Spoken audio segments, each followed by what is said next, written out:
பாம்பு ஆமாம். லைவ் போடுறதுக்கு முன்னாடி ஒரு பாம்பு போச்சு. கொஞ்சம் முன்னாடி ரெடி பண்ணி எடுத்துன்னு வந்ததுன்னா அது பாம்பு காமிச்சிருக்கலாம். பெரிய பாம்பு தான், சாரப்பாம்பு. அது வரும் போகும். இந்த சைடெல்லாம் ஃபுல்லாக பாம்பு தான். பாம்பு வரும், சாரப்பாம்பு வரும். இப்படிலாம் ஏறும், மரத்துங்களில் ஏறும் சாரப்பாம்பு. அந்த மரமேறி பாம்பு, கொம்பேரி பாம்பா, கொம்பேரி முக்கனா ஏதோ சொல்லுவாங்க, அந்த பாம்பு. அதெல்லாம் இந்த பக்கம் அப்படியே வரும். இதிலலாம் மேலே ஏறி வரும். அப்படியே பார்த்துட்டு தான் வரும். அதெல்லாம் பார்க்க மாட்டேன். நான் பாட்டு கண்ண மூடின்னு அப்படியே போவேன் வருவேன். நமக்கு எதுவும் பண்ணுறதுக்கு இல்லை.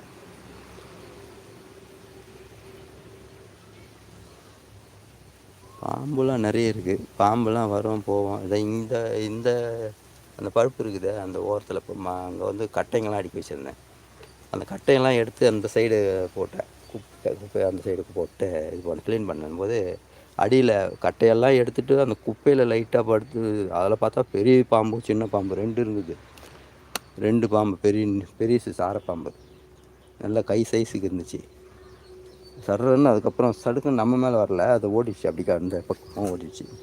இப்போ காலையில் நான் லைவ் போடுறதுக்கு கொஞ்ச நேரத்துக்கு முன்னாடி அங்கேருந்து சறுக்குன்னு குச்சி அப்படியே சர்றன்னு போயிட்டு அங்கே போயிட்டு எட்டி இந்த சைடில்